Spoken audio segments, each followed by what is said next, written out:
Bom dia, pessoal! Estamos iniciando a nossa segunda etapa, que também inicia no segundo capítulo.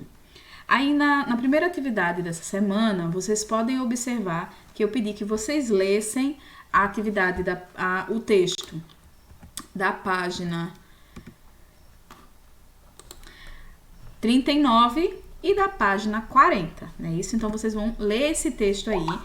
E com base nesse texto, vocês irão responder o exercício lá da página 56 e 57. Na página 56 tem lá essa partezinha, explorando diferentes linguagens, texto de divulgação científica. Então, vocês vão ler aquele texto sobre sangue latino, coração baiano, e vão responder essas perguntinhas que tem aí. Então, vamos fazer uma leitura breve desse texto para que a gente possa ter mais ou menos uma noção do que ele quer lá no exercício. Por onde passa tem um apelido, mas Jupara potoflavus é o nome verdadeiro desse animal, de cor marrom avermelhada e no máximo 1 metro de comprimento. Sem contar a cauda de 40 centímetros e 4,5 quilogramas. Esse pequeno gracioso é da família dos Procyon, primo próximo dos coati, que são os Nasua, e dos guaxinins, Procyon concrivorus.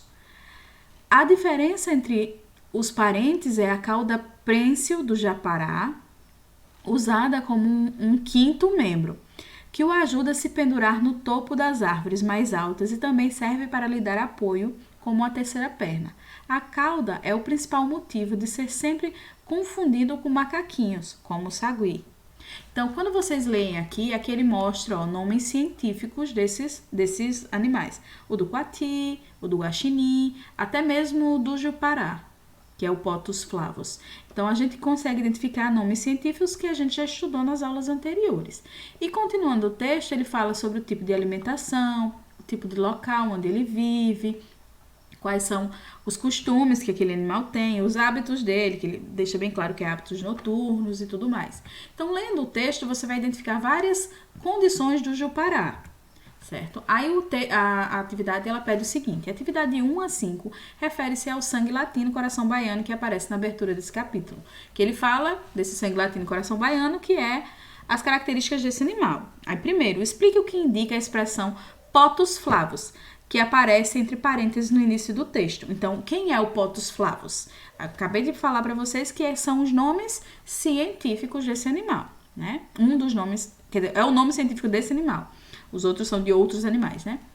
O texto explica que a cauda do jupará é prênsil e permite deduzir o que isso significa. Explique o que é a cauda prênsil e cite outros exemplos de animal. Então, você vai lá no texto, onde ele fala que ele tem essa cauda prênsil, que ajuda ele a se pendurar e tudo mais, que são essas características da cauda do animal. Você vai lá no texto e encontra essas informações. E se for necessário, você pode ir na internet e procurar o que é cauda prênsil, certo? O terceiro, a capa da revista da qual foi extraído o texto diz que o jupará é o semeador das árvores que garantem nosso chocolate. Explique como o animal atua nesse processo. Então, quando a gente vai lá no texto, vocês vão ver que aqui ele fala da fonte de onde foi tirado, e aqui no texto ele fala um pouco sobre o que ele come, principalmente nessa parte aqui, sobre o que ele come e como é que ele faz essa dispersão de semente dessa coisa que ele come. Então, vocês vão ter que identificar o que é esse alimento que ele come, que é o grande produtor de chocolate, né, que nós consumimos. E você vai explicar como esse animal faz isso. Então, ele come e acaba deixando as sementezinhas, né? Então, vai explicar como é esse processo que ele faz isso. Na página seguinte, na página 57, continua a questão 4 e a questão 5. A questão 4, ela diz o seguinte: o que significa dizer que esse animal é de hábito noturno?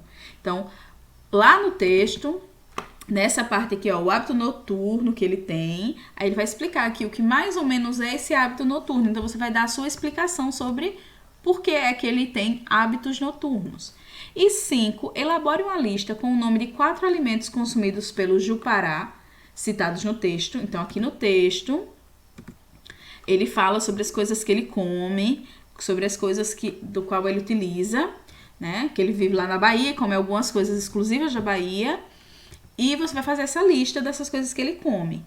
A partir dessa lista, justifique se o animal é herbívoro, carnívoro ou onívoro, ou seja, se ele come só vegetais, se ele come carne ou se ele come vegetal e carne. Então, vocês vão ter que analisar o tipo de alimentação desse animal. Todas essas questões vocês vão responder e enviar lá no Google Sala de Aula, que eu já abri o local para a entrega dessa atividade, e os alunos que não entregarem no Google Sala de Aula devem fazer uma cópia, deixar uma cópia no caderno e fazer uma cópia só com as respostas para mandar para a escola. Lembrando que a cópia do caderno é perguntas e respostas, então nem adianta ir vir lá no meu WhatsApp, professora, posso fazer só as respostas no caderno? Não, caderno sempre perguntas e respostas. Professora, posso riscar o livro? Não, né? O livro não é consumível, então você não pode fazer rabiscos no livro. Qualquer outra dúvida sobre o texto ou sobre a atividade, vocês podem me mandar lá no WhatsApp, tá certo?